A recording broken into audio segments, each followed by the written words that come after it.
গ্রামের এক ছোট্ট বাড়িতে থাকত একটি মেয়ে। তার নাম ছিল মায়া।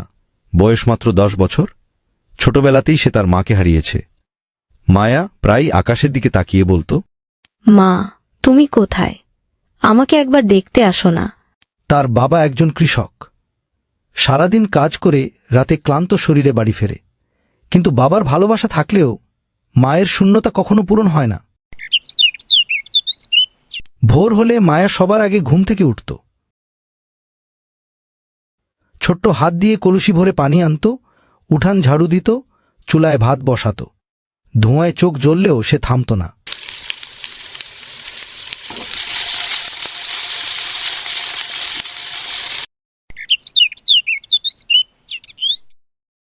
মায়া, তুই তো ছোট, এত কাজ করিস না মা।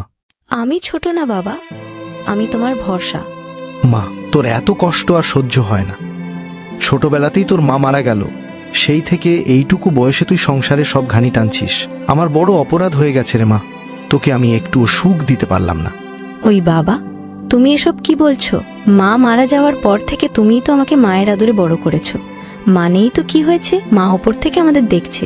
আমি একটুও কষ্ট পাচ্ছি না বাবা। আচ্ছা মা, আমি তবে এখন কাজে বেরোলাম। তুই একা বাড়িতে থাকবি, নিজের একটু খেয়াল রাখিস। তোর এইটুকু শরীরের ওপর দিয়ে অনেক ধকল গেছে, আর বেশি কষ্ট করিস না। আমি তাড়াতাড়ি কাজ সেরে ঘরে ফেরার চেষ্টা করব।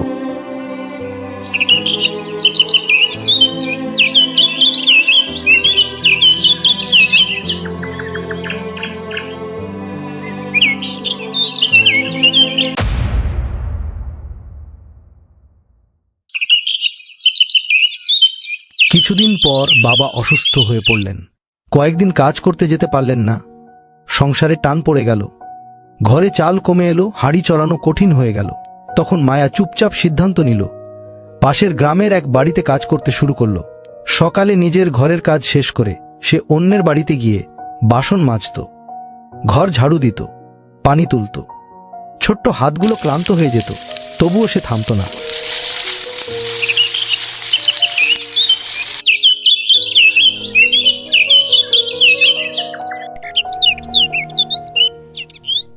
একদিন সেই বাড়ির গৃহকর্ত্রী বললেন, মায়া, তুই তো এখনো অনেকটা ছোট। এইটুকু বয়সেই কেন অন্যের বাড়িতে এসে এত কঠিন কাজ করিস? তোর কি এখন খেলাধুলা আর স্কুলে যাওয়ার সময় না? কেন নিজের উপর এত কষ্ট নিচ্ছিস মা? চাচি, আমার বাবা খুব অসুস্থ। আমি যদি এখন হাড় ভাঙা খাটুনি না খাটি, তবে আমাদের ঘরে চুলা জ্বলবে না।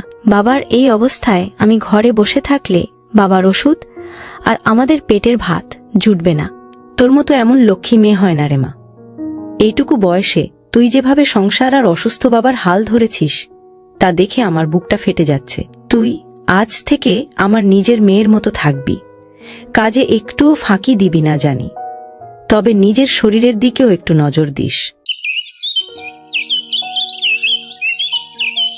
সারাদিনের হাড় ভাঙা খাটুনি শেষে যখন চারপাশ নিঝুম হয়ে আসত, মায়া তখন ঘরের দাওয়ায় একা বসে থাকত। রাতের ওই বিশাল আকাশের উজ্জ্বল নক্ষত্রগুলোর দিকে ছলছল চোখে তাকিয়ে সে বিড়বিড় করে বলতো, মা, তুমি তো ওপর থেকে সব দেখছো। তুই আমায় একটু সাহস আর শক্তি দাও মা, যেন আমি কোনোদিন ভেঙে না পড়ি। আমি আমার বাবার শেষ ভরসা। আমাকে যে করেই হোক বাবাকে সুস্থ করে তুলতে হবে। তুমি আমাকে আশীর্বাদ করো যেন আমি সব বাধা জয় করে আবার বাবার মুখে হাসি ফোটাতে পারি।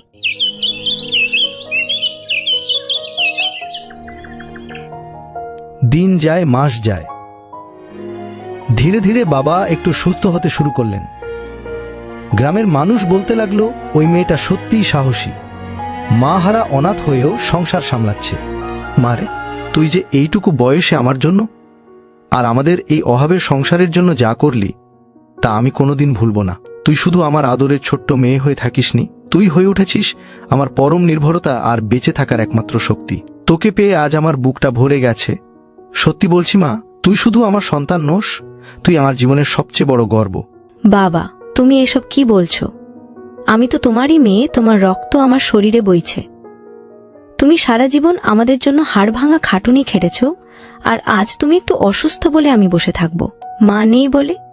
আমি কোনোদিন নিজেকে একা ভাবিনি, কারণ তুমিই আমার বাবা আর তুমিই আমার মা। তুমি শুধু সুস্থ হয়ে হাসি মুখে আমার সামনে থাকো, তোমার ওই একটা হাসি দেখার জন্য আমি দুনিয়ার সব কষ্ট সহ্য করতে পারি। আমার কাছে এর চেয়ে বড় পাওনা আর কিছু নেই বাবা। বাবা, তুমি যখন আমাকে তোমার গর্ব বলো, তখন আমার মনে হয় আমি দুনিয়ার সব যুদ্ধ জয় করে ফেলেছি। মা নেই বলে আমাদের ঘরটা হয়তো একটু খালি খালি লাগে, কিন্তু তোমার দোয়া আর ভালোবাসা থাকলে আমি সব বাধা পাথর সরিয়ে সামনে এগিয়ে যেতে পারবো। তুমি শুধু আমাকে সবসময় এভাবেই সাহস দিয়ে যেও, যেন আমি তোমার মুখ উজ্জ্বল করতে পারি আর আমাদের এই ছোট্ট কুড়ে ঘরটাকে একদিন খুশিতে ভরিয়ে দিতে পারি। ওই মারে, তোর এই ছোট ছোট হাতগুলো দিয়ে তুই যে পাহাড় সমান দায়িত্ব নিজের কাঁধে তুলে নিয়েছিস, তা দেখে আমার বুকটা ফেটে যায়। আমি তোর বাবা হয়ে তোকে একটু আরাম দিতে পারলাম না, উল্টো তুই আমায় ছায়া হয়ে আগলে রাখছিস। তুই যেমন করে আমার সেবা করলি আর এই অভাবের সংসারে নিজের সুখ বিসর্জন দিলি, তাতে আমি আজ নেই সংকোচে। বলতে পারি, তোর মতো এমন বিদুষী আর ধৈর্যশীল মেয়ে যে ঘরে থাকে, সেই ঘর কোনোদিন অন্ধকারে থাকতে পারে না। তুই আমাদের কুলাঙ্গারের অন্ধকার ঘুচিয়ে আলোর মশাল হয়ে জ্বলবি। মায়া শুধু নিজের ঘরের কাজ আর বাবার সেবায় নিজেকে সীমাবদ্ধ রাখল না। প্রতিদিন অন্যের বাড়িতে কাজ শেষ করে ফেরার পথে সে দেখত গ্রামের আরও অনেক অসহায় মানুষ কত কষ্টে আছে। সে নিজের উপার্জনের সামান্য অংশ দিয়ে গ্রামের এক অন্ধ বৃদ্ধার জন্য দুমুঠো চাল কিনে দিত। আবার কখনো কোনো ছোট বাচ্চার কান্নার শব্দ শুনলে নিজের কাজের বাড়ি থেকে পাওয়া নাস্তাটা তাকে দিয়ে দিত। মায়ার এই উদারতা দেখে গ্রামের মোড়ল একদিন তাকে ডেকে বললেন, মা মায়া, তুই নিজেই তো মা হারা অনাথ।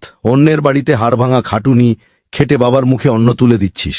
এইটুকু বয়সে নিজের এত অভাবের মাঝেও তুই অন্য মানুষের কথা ভাবিস কি করে? তোর এই বিশাল মন দেখে আমার চোখে জল চলে আসে রে মা। চাচা, আমার মা মারা যাওয়ার সময় হয়তো আমায় কিছুই দিয়ে যেতে পারেননি, কিন্তু আমার মনে একটা কথা গেঁথে দিয়ে গেছেন, নিজে না খেয়ে অন্যকে খাওয়ালে যে আনন্দ পাওয়া যায় তা দুনিয়ার সব সুখের চেয়ে বড়। আমি জানি অভাবের জ্বালা কেমন, তাই কাউকে না খেয়ে থাকতে দেখলে আমার মায়ের মুখটা মনে পড়ে যায়। আমার বাবা আমাকে শিখিয়েছেন, হাত পাতলে মানুষ ছোট হয়, কিন্তু হাত বাড়িয়ে দিলে মানুষ বড় হয়। মা মায়া, তুই তো আমাদের বাড়ির শুধু একজন কাজের মেয়ে নোস।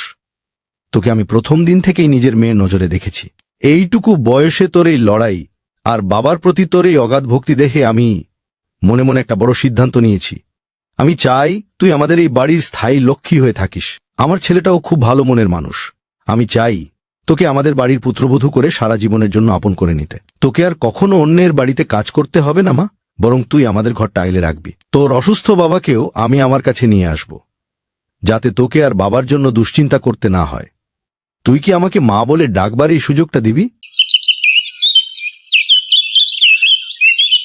বন্ধুরা, আমাদের আজকের এই মাহারা অনাথ মেয়ে গল্পটি আপনাদের কাছে কেমন লেগেছে? মায়ার এই সংগ্রাম কি আপনাদের মনে দাগ কাটতে পেরেছে? তা অবশ্যই আমাদের কমেন্ট করে জানাবেন। গল্পটি ভালো লেগে থাকলে ভিডিওটিতে একটি লাইক দিন এবং আপন আর বন্ধুদের সাথে শেয়ার করুন। আর প্রতিনিয়ত এমন সব হৃদয়স্পর্শী এবং শিক্ষামূলক অ্যানিমেশন গল্প দেখতে আমাদের চ্যানেল স্টারটুন স্টোরিজ সাবস্ক্রাইব করে আমাদের পাশেই থাকুন। আজ তবে এই পর্যন্তই। দেখা হবে পরবর্তী কোনো নতুন গল্পে। ততক্ষণ সবাই ভালো থাকুন, সুস্থ থাকুন। ধন্যবাদ।